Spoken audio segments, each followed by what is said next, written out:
I will be forever the myth. You're the king of kings, son. There's always a pecking order. The little peckers never mess with the big pecker. So I'm a rooster, and he's a chicken, so to speak.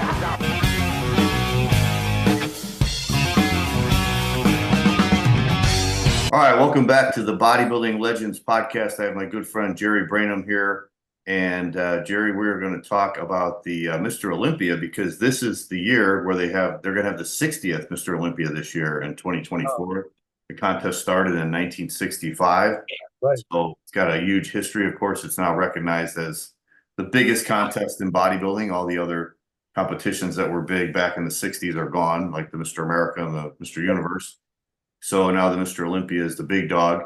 So it's got a great history. And, you were actually at some of the very early contests. So I thought we could go back in time and kind of take it by era and just kind of, quickly mention, the highlights of each era and just give like a little bit of a history for the Mr. Olympia for our listeners.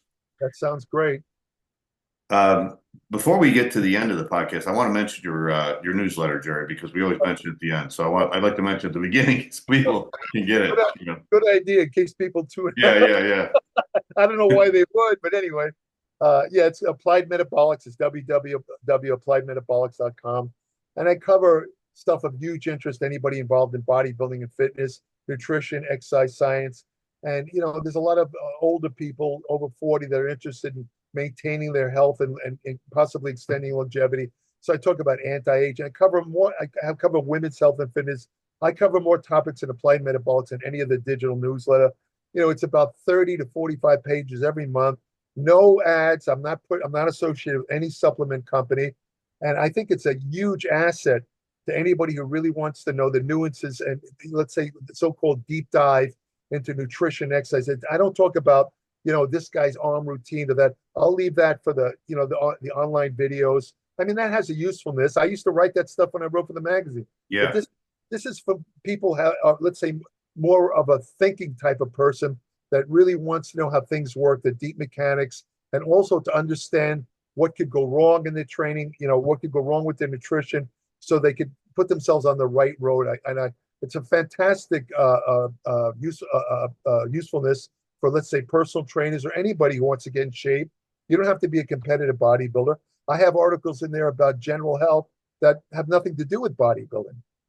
I cover hormonal therapy. I do talk about medical studies related to, let's say, steroids and growth hormone. As a matter of fact, in the current issue, which is this is August issue, I have a gigantic article on growth hormone, which is now that's an interesting thing because, as you know, growth hormones is of tremendous interest, not only to bodybuilders and athletes, but also to people in the anti-aging crowd, because growth hormone has the reputation of being a fountain of youth hormone. So what I do in this article is I explain everything you want. I mean, literally everything you want. It's like an ebook length article. The article itself is like 30 pages, What I like about it too, Jerry, is usually you have articles like from research. And then you explain the research articles, I put it in plain English. You don't have to have a science dictionary. That's a problem with some of these other digital newsletters because they have great information. It's not that their information is inaccurate, but a lot of the guys who write this are, let's say, doctoral graduates and this and that, and they write it in an academic, passive style, and they use these technical words where if you don't have a scientific background, you don't know what the hell, and they might as well be writing in Spanish or Egyptian. You know what I'm saying? And, I learned when I first started writing that one of the tenets of writing, one of the important aspects of writing, and I know that as a writer, this is true too. If you can't communicate with the reader, in other words, if they don't understand what you're saying, you're wasting your time. Yeah. In other words, because first of all, they're going to stop reading. If you try and show how smart you are by, writing all these technical terms with no explanation, they're going to just, I'm done. And they will stop reading. Yeah. Because I've actually come across that myself. And I'm into science. I've come across articles that were written so technically that I couldn't get past the first paragraph and I stopped reading. So, and this is a guy who actually understands that stuff. I can imagine somebody who has no scientific background. So again, it's not expensive at all, 33 cents a day. And like I say, I always say in my own videos, I always point out that I absolutely guarantee no matter what your level of knowledge or education, you'll learn something in every issue. I know that because I learned something when I researched. Right. I mean, when I wrote this growth hormone, I mean, I've been reading about growth hormone for what, 30 years at least. Yeah. And doing the research, I learned quite a bit of information about growth hormone that I didn't know myself. So I put it in Yeah. the article. So anybody has, that's just one example. There's a ton of other things I talk about, like all these weight loss drugs, all that stuff.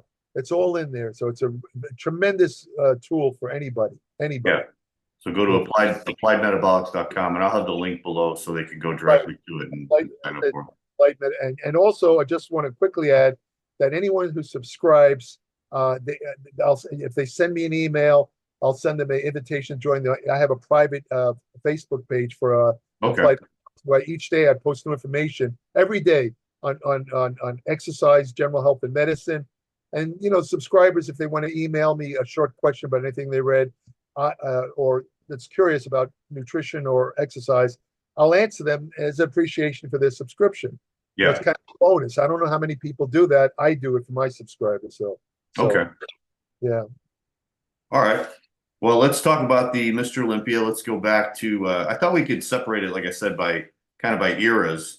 Sure. So I thought we would start with the Bud Parker era. Now, Bud Parker was the guy who was the promoter of the Mr. Olympia when it started.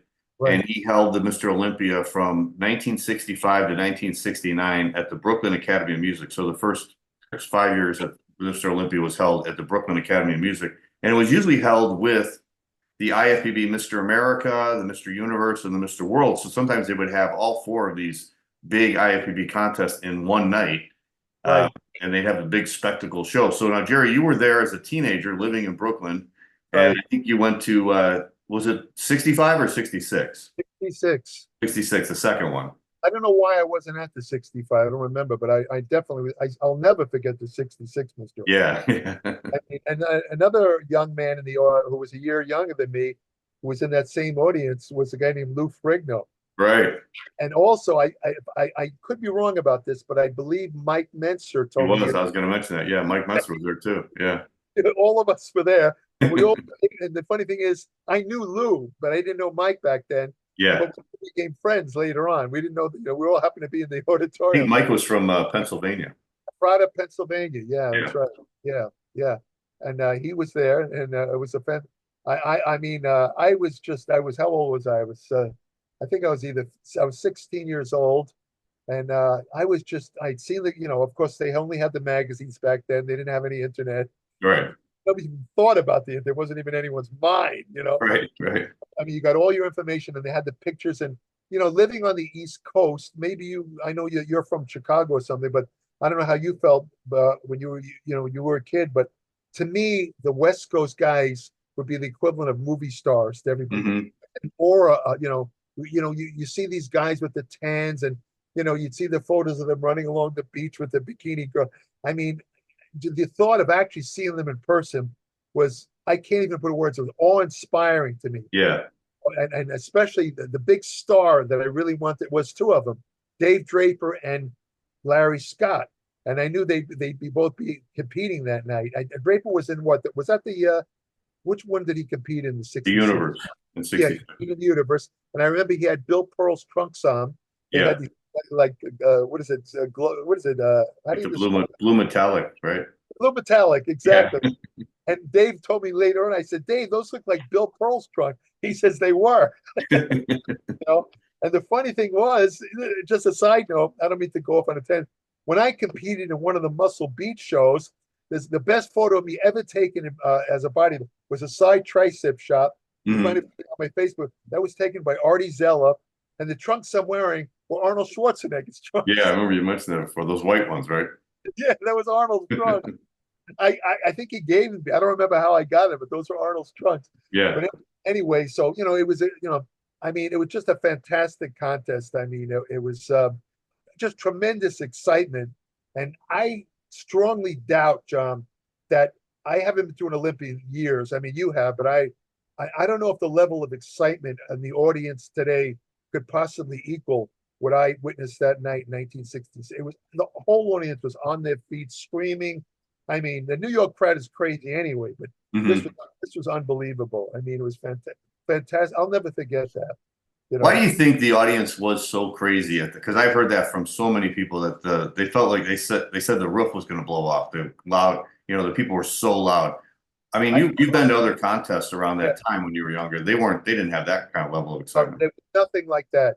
I think a lot of it had to do with the aura of these West Coast guys. West Coast guys, okay. It was not only me that felt that these guys were like movie stars. It was the whole crowd. Yeah. I mean, these were like literally legends in their own time. Mm-hmm. I mean, like Larry Scott, of course, was the winner that year. And I remember, Bud Park, as you say, was the MC.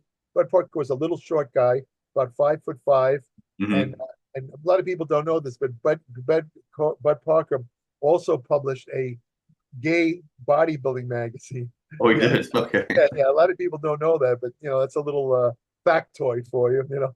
But he was pretty well spoken, and I remember him, and he took the mic. Everybody was waiting for Larry Scott. I think did Sergio compete that year in '66? Yeah, Sergio, Chuck Sipes, Harold Poole. Harold Poole, yeah. Now, all these guys, you have to understand, John, generate excitement. I mean, Sergio, believe it or not, even though as fantastic as he was and later became, he probably was the least popular of all those guys that night. I think he was fourth out of the four guys. He was fourth, yeah. I mean, they clapped and they this and that, but it was more subdued. Okay. Chuck Sipes drew a lot of applause and screaming and yelling. He had this very powerful physique, those great abs and stuff. Yeah. And he had these iron, what does it go? These slabs of pectoral muscle on him, posed in a very powerful way and this and that, But the two most popular guys that year by far were Harold Poole and Larry Scott. Now, Harold Poole was a hometown guy. Yeah. I mean, I trained in the same gym as him. I knew Harold very well. He was a friend of mine, And then, but Harold posed, he got people standing on, hey, Harold, they're all yelling. And then Bud Parker, there was almost like it seemed like there was a brief lapse of time where the whole auditorium got silent. It was really true. I wish somebody could have put this on with sound on video. Yeah, on sound, yeah. Because everybody knew who was coming next. This was the king, Larry Scott. Yeah. And the light was on the stage, and Bud Parker, and from California, Larry Scott, and last year, the current Mr. Olympia, I don't remember exactly how he said it. Yeah. And there's lights on the stage, and and nothing's happening. There's just the lights on the stage. 1 minute, 2 minutes, 3 minutes go by, and the audience is silent. Where is he? Suddenly you see a foot emerge from the left side of the stage, slowly sauntering across the stage. Now the light hit him, from above. Now Larry had blonde hair. Now I don't know whether he dyed his hair or whether it's the effect of the light, but the one thing I still remember is his hair looked platinum. Yeah. It looked platinum when he stepped on stage. And as soon as you could see his physique, that's when all hell broke loose. The audience, everybody was on their feet, screaming, yelling. Oh, I mean, I was yelling myself, Yeah. And he just looked straight ahead, walked to the posing platform, and started posing. I mean, and I swear it seemed like 20 minutes went by. I don't remember. Probably was a lot less time than that, but in my mind, they were screaming, John, and yelling on their feet the whole time. And as I told Larry himself in a phone conversation years later, I said, Larry, I have never, in all the contests I've attended, I've never seen the reception that you got that night in 1966. He says, yeah, it was really something, wasn't it? I said, yeah. I said, how did you feel? He says, Larry was kind of a low-key guy, Yeah. He had a lot of humility. He don't like to brag. He said, oh, it really made me feel good, but I was kind of concentrating on my posing. Unbelievable. Yeah. That was a close contest. A lot of people who attended believed that Harold should have won. But, Larry was in peak shape, and he had those, oh my God, the shoulders and arms were, back then, nobody could come close to his shoulder and arm. He still, to me, to this day, has the best bicep tricep balance almost of all time. I mean, it was just Yeah. perfect balance between his bicep, and of course he had those great delts. But the thing is, he had a lot of weak points. He didn't have wide lats. His thighs were there, but they were mediocre. Fairly decent calves.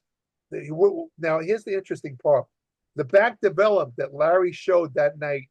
He wouldn't have placed in the current Mr. He wouldn't have placed in the top 10.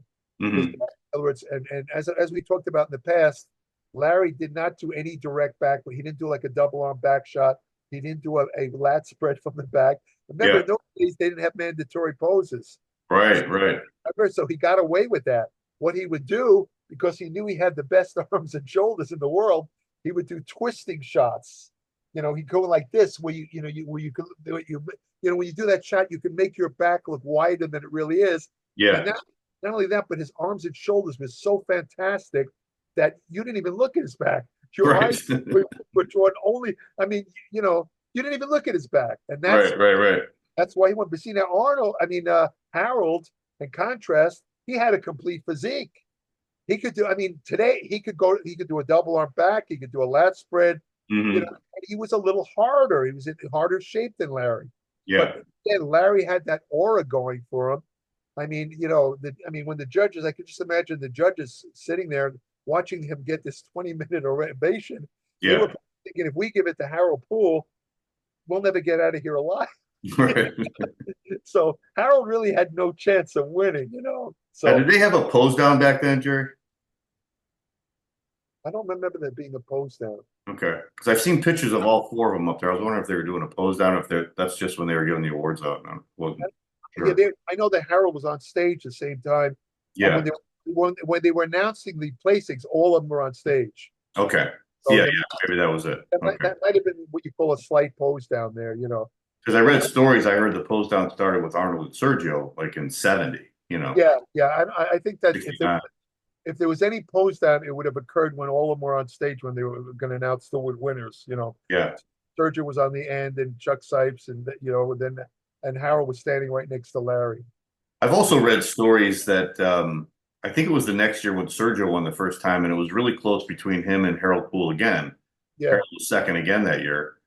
And I heard the judges actually went backstage and they asked to see them close up, like backstage.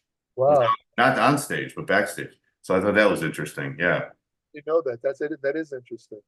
So Wow. Larry won the first 2 years in 65 and 66, and then Sergio won the next 3 years. Those were the 3 years that Sergio won. And those were all at the Brooklyn Academy of Music.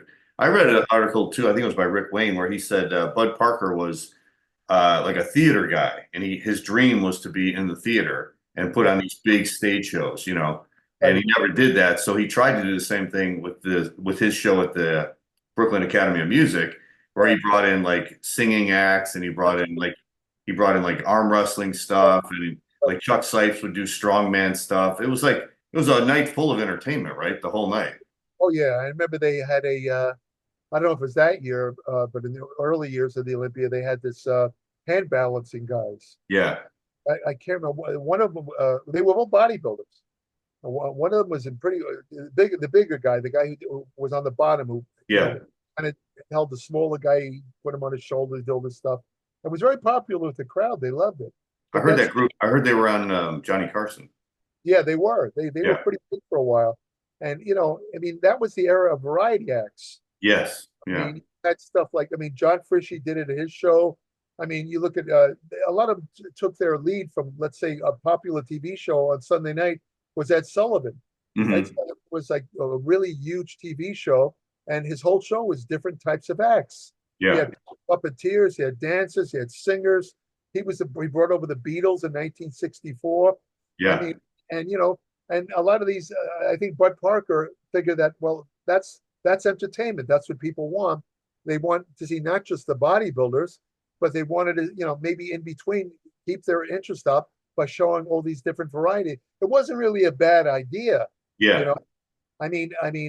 Years later, Vince McMahon, the wrestling guy, tried to take it a step further with the WBF by having the guys take a kind of a cartoonish persona. Mm-hmm. Mm-hmm. That fell flat. It just didn't work. Yeah. Because there was no real entertainment there. Yeah.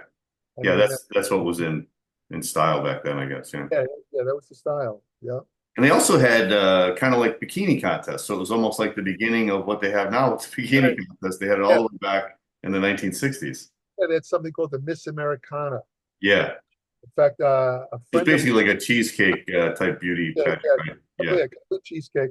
A friend of mine's, good friend of mine, his sister-in-law was one of the first winners. I remember, Italian girl from Brooklyn. Oh, really? Yeah, she won one of the first Miss Americanas.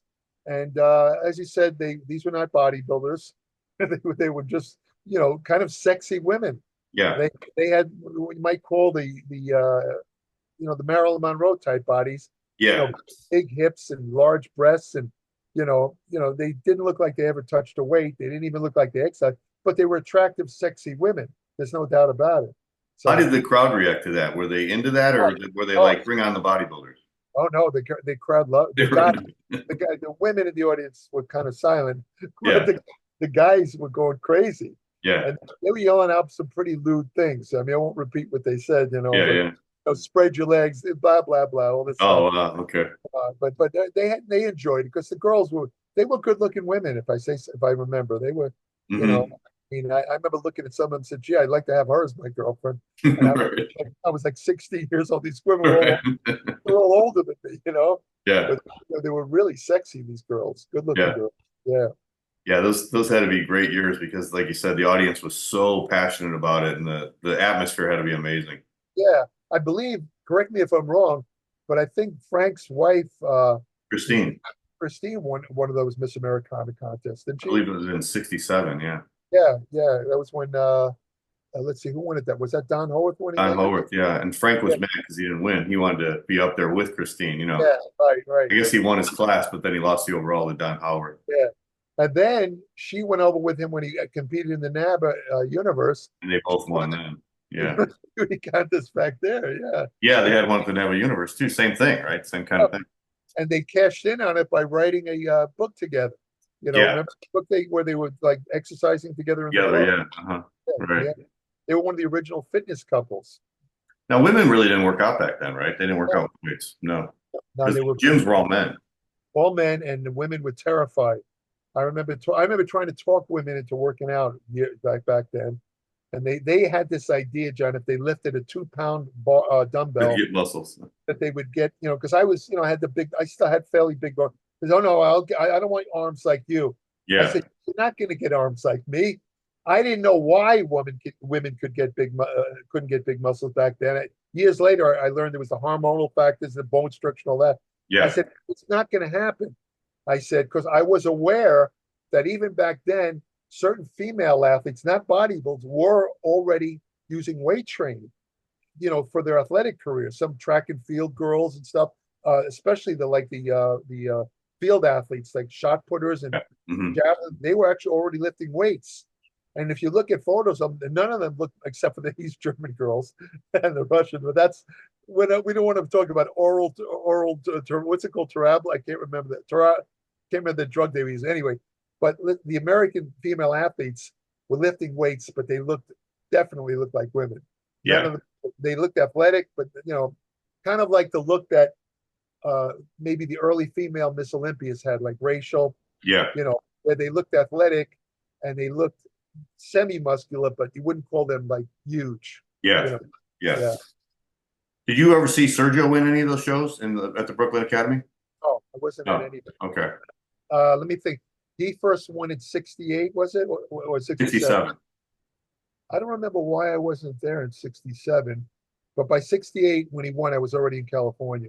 Oh, okay, that's right. Yeah, In fact, I told you the story of the Ironman came out about 2 months or 3 months after he won, and they had a feature on Sergio winning the Olympia, and I was in the gym with Arnold, who had just arrived in the United States. yeah, And remember the picture of Sergio on the top of the article was his arms out like this, Yeah.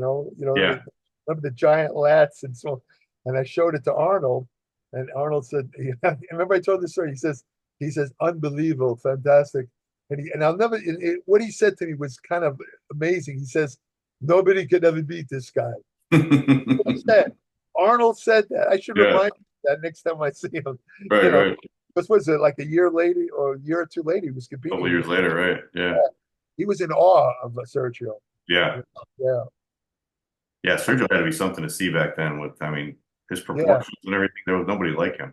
Oh, he was still probably easily one of the most genetically gifted bodybuilders of all time. Right. I mean, when you think about, I talked to his son, Sergio, about this. I mean, the man never did anything right. I Yeah. mean, he used to drink like dozen bottles of Coca-Cola, and he Yeah. ate every one. He had this little tiny waist. And even his training was wrong. He Right. did his poor form in his movements, overtrained. I mean, and yet look at him. I mean, could you imagine? Plus, of course, there's the drug factor. I mean, I'm sure that Sergio took steroids and drugs, but nothing like it scares me of what this guy would have looked like if he trained properly, followed a good nutrition program, and took the drugs that the guys today had. I think if he was still young and came back somehow today, he would destroy every one of these guys. Just because it would be a difference. It would be a guy who looked not unhuman. He wouldn't even look like a human. He'd be so human. I know. Just imagine Sergio with a ripped, defined physique. Right. Scary. That structure and that small waist. Oh, unbelievable. His legs would be bigger. Oh, geez. Yeah. Great to think about. Yeah. When you think about how it was in the 60s, I mean, you're right. They didn't really know how to diet. They didn't know much about nutrition. They didn't know how to train, No, it was all flying blind. They didn't really know. Like I say, it was an era of overtraining, and Yeah. it's amazing that the guys looked as good as he did. Yeah. They did things that were really wrong, but it just goes to show you the powerful effect of genetics. Oh, yeah. Yeah. I mean, by doing things that were terrible as far as nutrition and exercise and hard work. I mean, he did work hard. Yeah, you can't Very hard worker. Yeah. You can't take it away. The guys years ago in that 67, they worked their asses off, John. Yeah. There was no cell phones. There was no screwing around.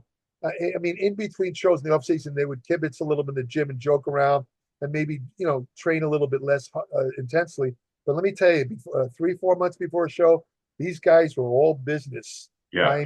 They were focused.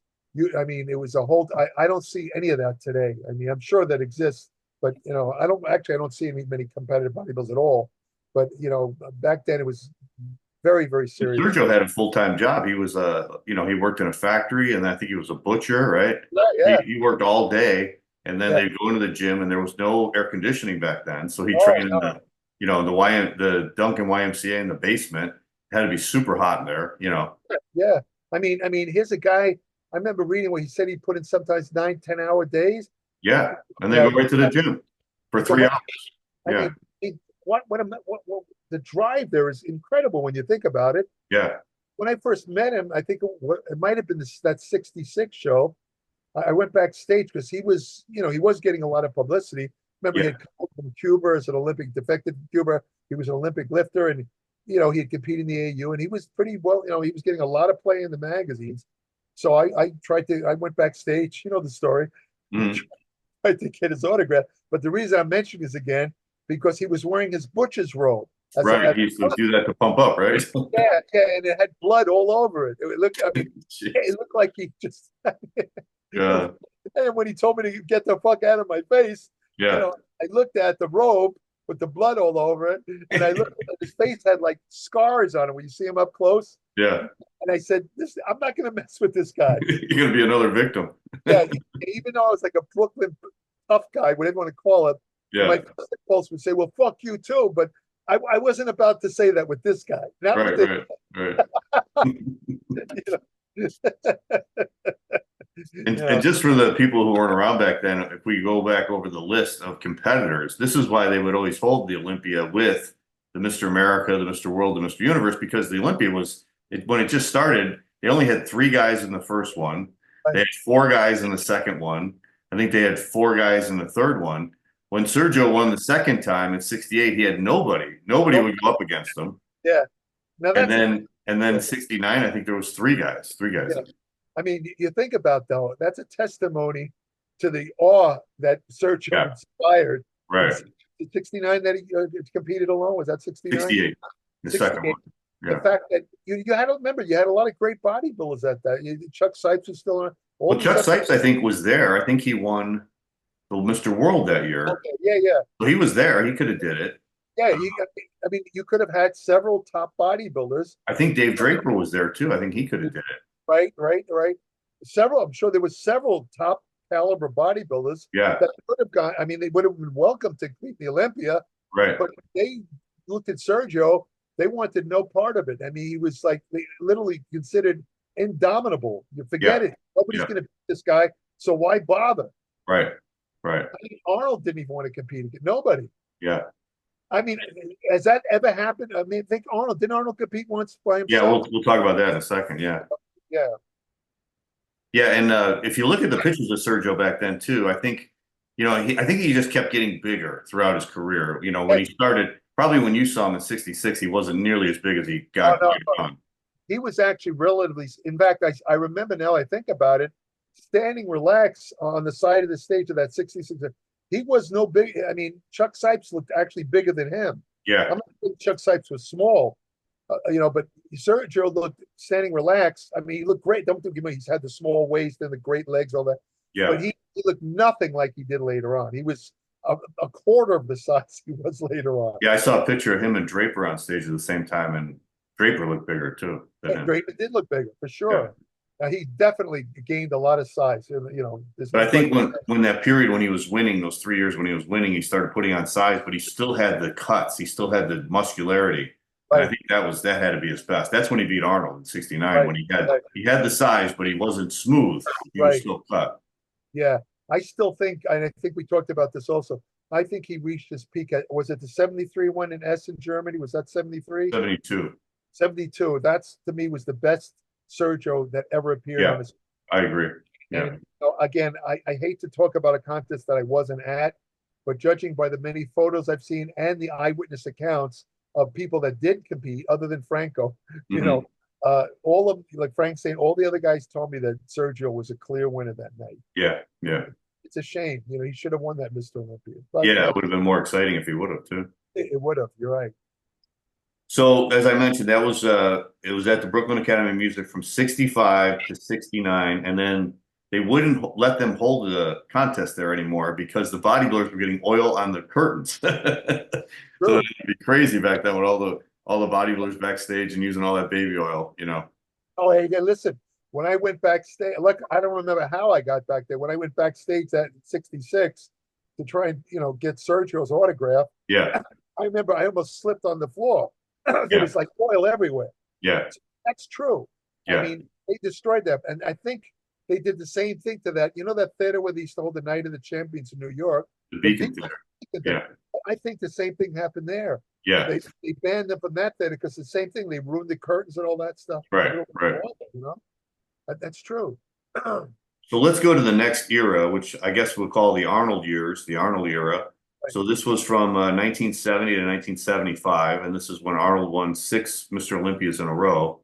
So the first year in 1970, it was also held in New York, but like I said, they couldn't hold it at the Brooklyn Academy, so they held it at the Town Hall in New York City. Right. And this is where Arnold first beat Sergio, and that was a big contest too. You didn't see that one either, right? You were in California. I was in California, yeah. If I had been in New York, I definitely would have attended that for sure. Yeah, they said it could have really gone either way. Sergio was big, but he was too smooth. But he was really big, and he had won, the previous 3. Yeah. But Arnold was really at his best that year compared to '69. He was bigger, he was more cut, and then he had just beaten Sergio in Columbus, Ohio, like 2 weeks earlier. And the story was he told Sergio, they all went out to dinner afterwards, and Sergio was shocked that Arnold beat him because he had beaten him the year before. Yeah. So then Sergio said, "I can't believe you beat me, Arnold." And Arnold said, "Sergio, if you would have been just a little bigger, I wouldn't be able to touch you." So then Sergio goes home to Chicago and eats for the next 2 weeks and gets bigger, but he gets fatter. And then Arnold beats him again in New York, Right. Which contest was the famous scene where they tell him to file off? And, that was that one too. He told Sergio to go off. Yeah. Oh, that was hilarious. Okay, guys, file off because Sergio was posing him and Arnold pose down, and Arnold acts like he's leaving. Sergio walks all the way off. Did you ever see the video of that, Jerry? I think I did. Yeah. Yeah. I just did I have these little bodybuilding history videos on my website. So if anybody wants to check them out, they're on my YouTube channel. But I just did one about a month ago about the 1970 Olympia, and I've got the foot. It's terrible footage. I mean, it's very dark. It's hard to see, but you could see they're on stage posing, and then supposedly Arnold said it when his back was to the audience. Right. He turned to Sergio and said, "I'm tired. Let's get out of here." And then Sergio just turns around and walks off stage. And then Arnold goes, "What are you doing? Come back here." You know, he makes a big deal of it. You know, and he's like, goes to the audience. He's like, "I don't know what he's doing." You know. In other words, it makes it look like Sergio was afraid to pose next to Yeah, him. yeah, he left. Yeah, he abandoned the stage. Yeah. One of Arnold's psych out techniques. Well, the next year was controversial because that was in 1971. That was the year that the first year that it was held outside the United States. Right. And they held it in Paris, France. Serge Nubret was the promoter. Right. And I don't believe Serge was competing yet in the IFBB, but he was involved with the IFBB. He was like one of their executives. I think he was maybe the vice president. And they let him promote the Mr. Olympia and the Mr. Universe in Paris. And it was the week after the NABA Mr. Universe that Bill Pearl won.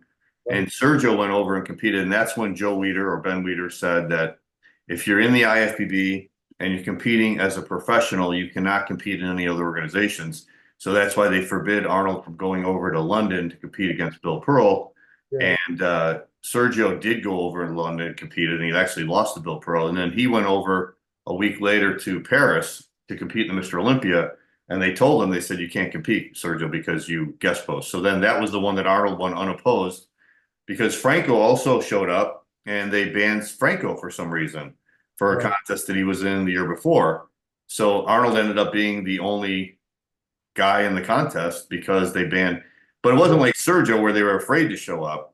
Arnold did have competition. They just wouldn't allow those guys to compete. Which was really ridiculous. It was, yeah. I mean, these are professionals. They should be allowed to compete in any contest they want. And when you look back at the history of bodybuilding, I mean, wouldn't we have loved to have seen another Arnold Sergio pose down? I mean, come on. We only saw him pose down like I think 4 times. No, it's just It's been very great to see him again, you know. just a petty thing on the part of the IAPB. Yeah, yeah. I mean, they have over the years shown that they're not really, the idea that they're trying to really promote bodybuilding and increase its popularity, it doesn't jive with their record. I mean, they like that example of not letting professionals compete because they competed in another federation, which was ridiculous. Mm-hmm. And plus later on, I think I told you the story. There was a Chicago Pro Show where they didn't sell enough tickets, and the guy promoter had already paid the IFBB a sanction fee. I don't remember what it was, but it was pretty considerable. And so this guy, the promoter, appealed to Ben Weider. He said for help. He says, "Could you, help us, put on the show? We don't have enough money." And Ben Weider turned him down flat. Yeah. And I learned of this because I ran into some of the guys who were supposed to compete, Boyd, Cole, these other guys, and they were furious about it because they literally had the rug pulled out at the last minute. Yeah. They were all set to compete, and and I never forgot that. So what a petty thing. They could take the money from the promoters, but they won't give anything back at all. Horrible. Yeah. So, I mean, I'll say this publicly now. I don't care. Joe Weider's gone. I'm not aligned with any magazine. I'll say it like it is. The IFBB treated the bodybuilder like crap for years. Yeah. It was horrible, horrible. I mean, things are so much different now. It's more organized, I mean, stuff. But back then, you could see they would put judges in, or I mean, it was so crazy. It was like the wild, wild west. But now, of course, it's much, much more organized, and that would never happen. But back then, it was crazy. Well, today, I mean, if they pulled that stuff today, there'd be an uproar. Yeah. Well, now, like you said, we have social media now, so everybody's going to be aware of it, and everybody has their opinion. Where, like you said back then, if you had a real controversial contest, I mean, aside from writing a letter to the magazine, how could you voice your opinion? That's right. True. So 72, the next year, was also held outside the United States. This was in Essen, Germany, and that was the one you mentioned where Sergio was really in incredible condition. So Sergio did compete. This was the last time, actually, that Sergio and Arnold competed against each other, and Arnold beat him, and it was another really it was probably the most controversial Mr. Olympia up to that point, from when it started in 65. Yeah. Sure. Because a lot of people thought Sergio should have won. Also, Jerry, they had no judges from the United States in that contest. Is that right? Yeah. They're all from like France and Germany. if I remember correctly, again, correct me if I'm wrong, but Arnold's friend, the guy who ran the German version of Muscle and Fitness, I can't remember his name. Albert Busek? Busek. Yeah. Was he either the promoter? He had something to do with that. I think he was the promoter. Yeah, I've seen pictures of him. I mean, this is There. Arnold's closest friends, and Yeah. he was kind of a what is it called? I mean, he promoted Arnold from the time he was a teenager. Yeah. I, Yeah. I mean, there was rumors that he kind of handpicked the judges to ensure that Arnold would win that contest. And Yeah. you look at the photos of how it turned out, there's credibility to that. Yeah. So, I mean, even if you don't know a lot about bodybuilding, when you compare, I mean, not that Arnold looked bad, he looked great, but it just happens to be that year, Sergio was at the peak best condition ever. Yeah. And Sergio at that condition was almost just about unbeatable. I mean, he should have won. And you could see that something was rotten there. You know what I mean? And if Busek handpicked the judges, to ensure Arnold win, well, that explains everything right there. Yeah. I don't have any evidence to prove this, but the fact that you say there's no American judges, it makes you wonder about that. Yeah.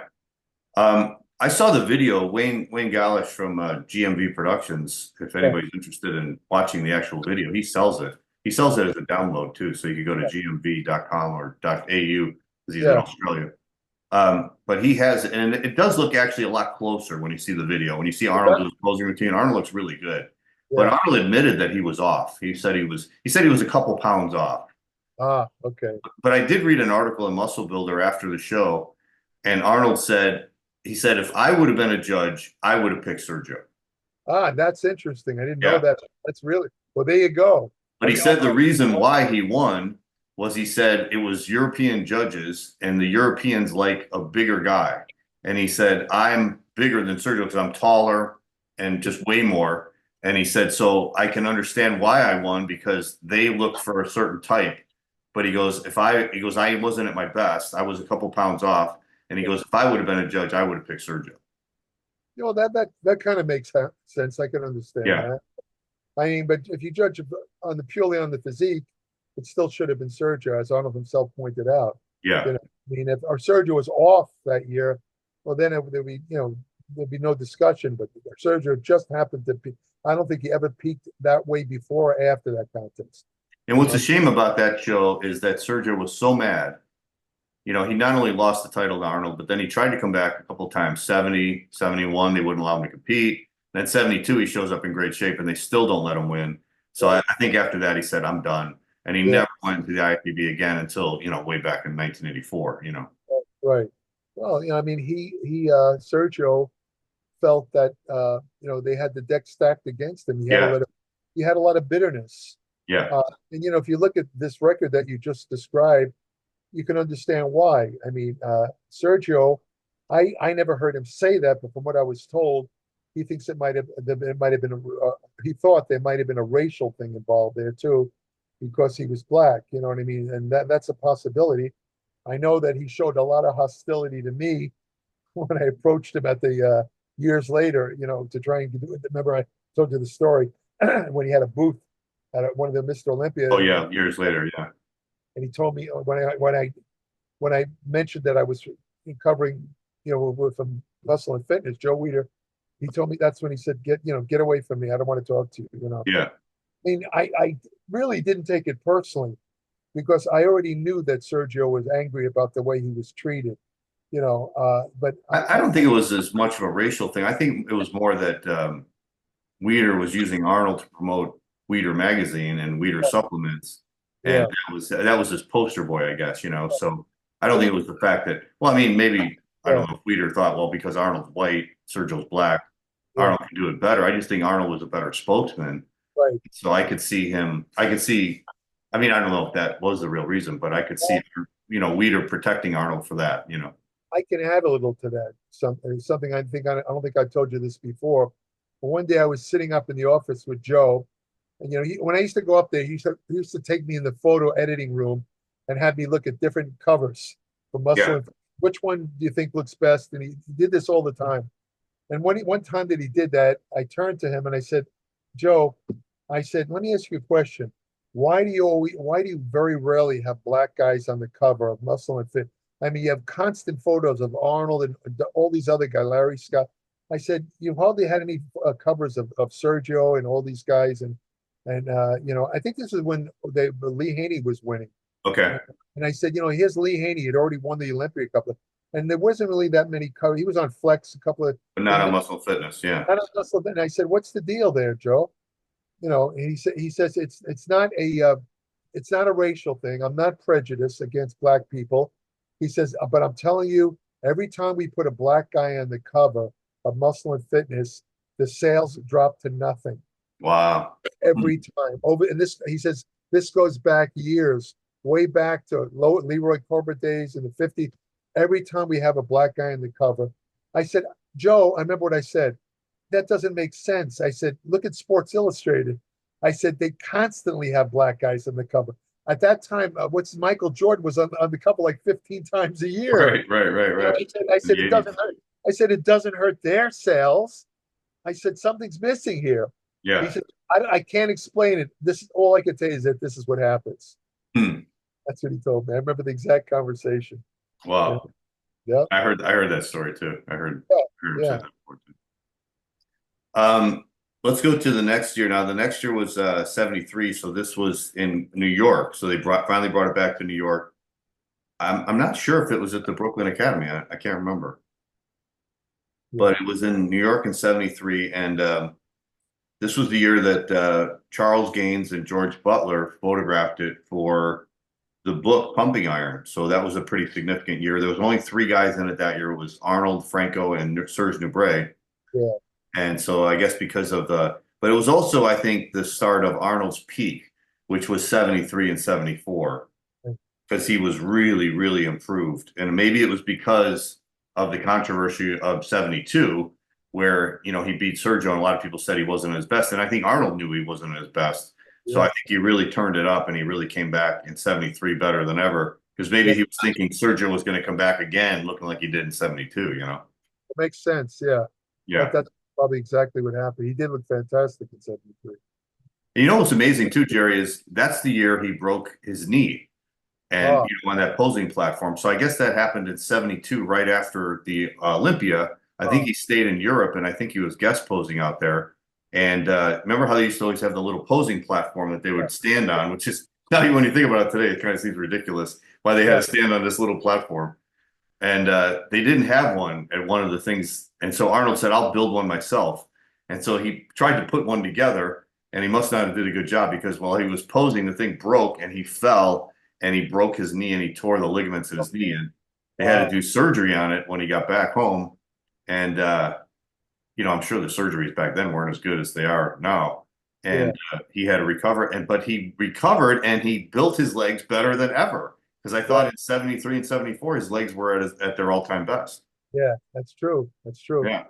There's been rumors over the years that the knee thing, because I remember seeing Arnold on crutches with a cast on his leg. Yeah, me too. And the rumors over the years were that the broken leg was a cover-up for Arnold having a calf implant operation. Oh, okay. That's been a persistent rumor. And I at first I immediately dismissed it. I think his calves were bigger before that year. I dismissed it, but yeah, I never really did a comparison of his calves before and after that operation.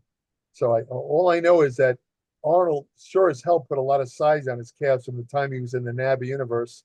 Yeah. When he was in the FBB. I mean, the calves looked like they got 6 inches bigger. I remember they were huge in 71. So yeah. I to this day I really don't know. I doubt that he had calf implant. I wrote an article in my Applied Metabolics. I was talking about that, and I looked up the history of calf implants, and the calf implants, they had them at the time that Arnold supposedly calves got bigger, but they were very crude. They were actually designed for equestrian women who wanted to have bigger calves when they rode the horses. I know this sounds crazy. That's who they were originally designed for. Really? Wow, that's weird. Yeah, they weren't designed for bodybuilders. And if you put these type of very crude implants in a bodybuilder, it would look very weird. It looked like he would have a tumor in his legs or something. You know what I mean? Yeah. So that makes me believe that Arnold did not have that, because that's when they said he had the calf implants. But again, if he had them, it would have been very noticeable. Very Well, look at noticeable. the implants Ferrigno got 20 years later in '90s. I mean, Yeah, that's ridiculous. You know. yeah, those were definite implants for sure. Yeah. And I heard that Arnold had. I heard he went to Mexico and had silicone injections. that's what they were using. Yeah. That That's was what they're using for implants. well, that was the second original implant, was direct silicone. Oh, okay. The first one they were using a different type of material. I don't remember. It was something I never heard of, that they were like sticking in the legs to puff up the calves. You know what I mean? Yeah. Then the second type of calf implant was silicone injections. So it's very possible. It's very possible. If you look at Arnold's calves, it's not really like the whole calf. It's Yeah. more the middle part. Right. Soleus, you know where the soleus is? Yeah. And I mean, I guess if he got some kind of injection in there, and because that's what made his calves look freaky. Right. And I've seen a comparison picture when he was in the '67 NABBA universe when he won it the first time when he was 20, and his calves were much smaller. And then a comparison to like 1973 when they were much bigger. It's still the same shape. The calf shape is still the same, but it was just much more magnified, much bigger. You know. Well, another thing that makes me wonder is that in some cases, when you have the implants put in, you know that famous diamond shape of the calf when the guys turn to they have the extreme definition where you can see the gastrocnemius. That's the medical name of the calf. You can see it in broad relief, like it's a diamond thing. A diamond, yeah. When you have the calf implants, very often you don't get you get a bigger, thicker looking calf, but you don't get that diamond look when you turn to the back. Yeah. I don't remember seeing Arnold with the diamond calf when he did back shot. Did you? In other words, his calves look big from the back, but he didn't have that extreme, what they call diamond look of the gastric. From the front, you mean? From the back. From the back, okay. Yeah. Like when he kind of steps on his toe, we could clearly see the gastric muscle. I don't remember ever seeing what I remember is they were just freaky because they had that big part in the middle. Yeah. No, they were look really freaky. They were very wide and thick. You're right. In other words, but he didn't have the definition you'd expect, and that's the only thing that makes me wonder, because that you could see the fibers moving. Like remember in the movie Twins, they had a close up of his calves, and that was when he was 40 years old. This is 1988. Yeah. And he walked up, and I think he went up on his toes, and they were just, the fibers and everything was splitting. I mean, they didn't look like implants at all. They looked like real muscle. Right. Plus, if Arnold did have any kind of implant, if you see him today, I know he's an older man, but I mean, he has no calves at all now. They're smaller, yeah. I mean, no, there's literally nothing there. He has no development. I'm not trying to put Arnold down. Yeah. I mean, 77 years. I don't have calves either, so I'm not putting the man down.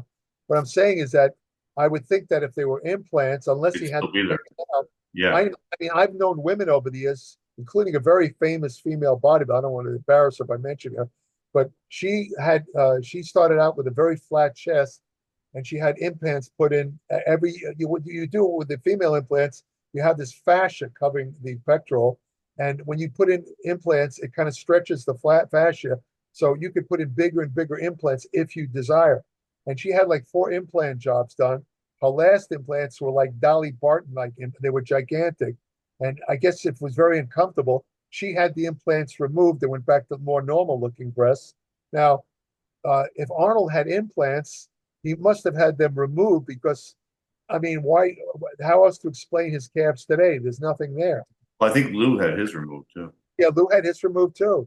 Yeah. I mean, so, it makes me wonder. I mean, because I would think that if he had any kind of, unless, and see, this I'm not sure of, unless maybe the type of implant he had, I don't think this is true, but it might be, maybe it's gradually broken down over the years. I don't know. Yeah.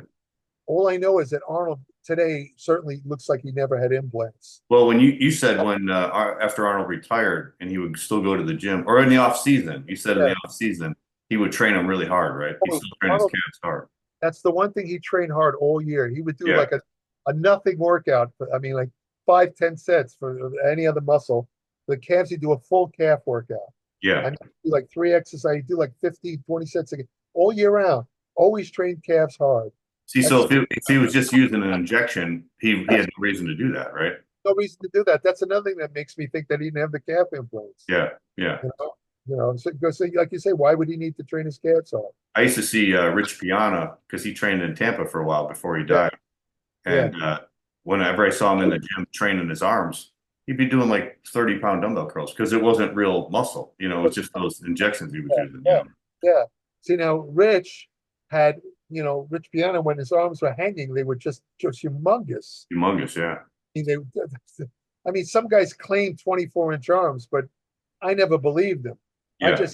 I just looked at who was it I looked up? I looked up a bodybuilder. It was what's his name? Levrone, Kevin. Yeah. If you look up his biography on, I think it's in Wikipedia, it has his measurements as a bodybuilder, and it says that he had 24-inch arms and a 29-inch waist. Now, don't get me wrong. I admired Kevin. I knew him. I did a lot of stories on him. Great guy. I don't think he ever had 24-inch arms, and I don't think he ever had a 29-inch waist. No, no. So, what can I say? Wikipedia, Wikipedia, anybody could write anything on Wikipedia. Yeah, yeah, that's for sure. I mean, I could go on there, write a biography myself where it said Jerry won the Mr. Olympia 9 times, but was cheated out of the cheated. He was cheated out of the contest. Right. Because he was with the IFBB didn't like. I mean, you can write anything. Yeah, yeah. It's not. Okay, let's go over the last couple of years Arnold won. So that was 74 was the next year. That was in New York again. Yeah. This time they held it at the Madison Square Garden in the Felt Forum, which is actually next to, but it's part of the Madison Square Garden. And that was a good show because that was the first year, this was notable, where they had the under 200, over 200-pound class. That was the first time they did that because before it was just obviously one class. So they did that actually from 74 till 80, and then 80 they stopped it. And we'll talk about 80 in a second.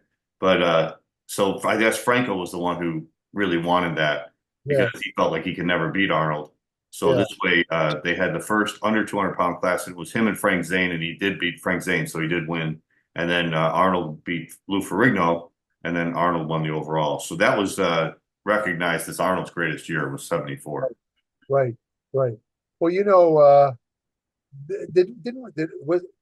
we remember we did the deal where Sean Ray was on, and I brought up that news conference one year. I can't remember what year. It was much later. It was 90s. Yeah.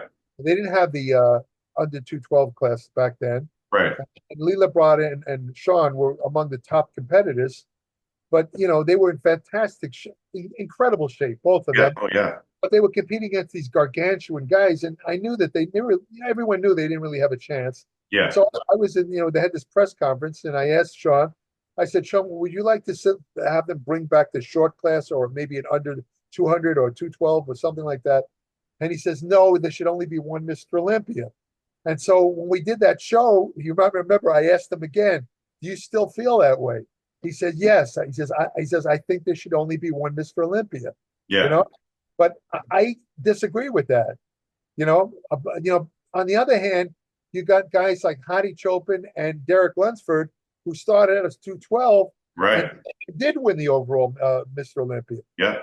Because the guys are so much bigger now that some of the guys with exceptional genetics, like Derek and Hadi, they can get big enough, not height-wise, but muscular mass, where they can jump in the open Olympia, or Brandon Curry's another one, and beat guys that are much taller than them. Yeah. Because they have such incredible mass combined with muscle definition and shape. So I mean, I still think there should be a 212 though, because these guys are exceptions to the rule. Most of the other guys, as great as they are, they're not going to beat the huge guys because you have a superlative short guy, ripped, shredded.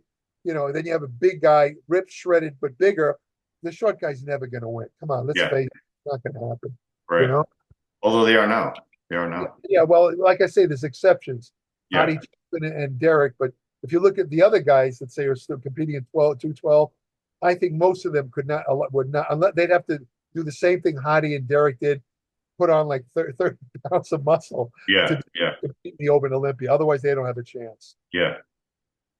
The next year was the big one too, because that was 75. So now this was held outside the United States again. This was Pretoria, South Africa. And of Yeah, course, that's famous because that's where they filmed the movie Pumping Iron. right. And so everybody remembers that contest. Yeah. In fact, That was the biggest Mr. Olympia they ever had up to that point, because they had, I believe they had like 6 guys in the under 200-pound class. Yeah. They had Franco, Ed Corney, Albert Beckles, Frank Zane, that Giuseppe Diana, I think, was in it, and Bill Grant. So they had 6 guys, and then they had 3 guys in the over 200, which was Serge Nubret, Arnold, and Ferrigno. So there was 9 guys. So that was definitely the record for the most people in the Mr. Olympia up to that point. Yeah, yep, yep. Do you believe this story, John, that that Arnold had planned to retire, but the Butler and Gaines approached him because they wanted to make the Pumping Iron movie, Yeah, and they talked him into competing when he really wasn't. He was already kind of segueing into the movies, right. and he really didn't want to compete. But for the sake of the film, Yeah, got in shape. Do you believe that story?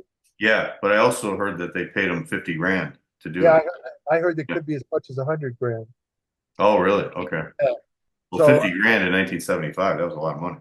yeah, well, yeah, today it's what would be 300 grand. Yeah, right. Yeah, so Especially when you consider none of the other guys in the movie got paid anything. nothing. Yeah. Yeah. Oh, I told you the story that when they came out, right? You know how the guys in goal, Yeah. Frank Zane knew there was something wrong right from the start. I mean, That's why he didn't. That's why he really didn't want to be in the movie. he didn't want to have anything to do with it because he met with Butler and Gaines and they told him the way, and he saw right off the bat he initially was going to be in it. Yeah, But when he saw the way the film was, the way it was plotted out, they had plotted out certain scenes. He realized that the whole focus was going to be on Arnold, yeah. and Zane bowed out. He didn't want to, and this is before He Zane. told George Butler at one point, he goes, "Why don't you just call it Pumping Arnold?" Yeah, right, exactly.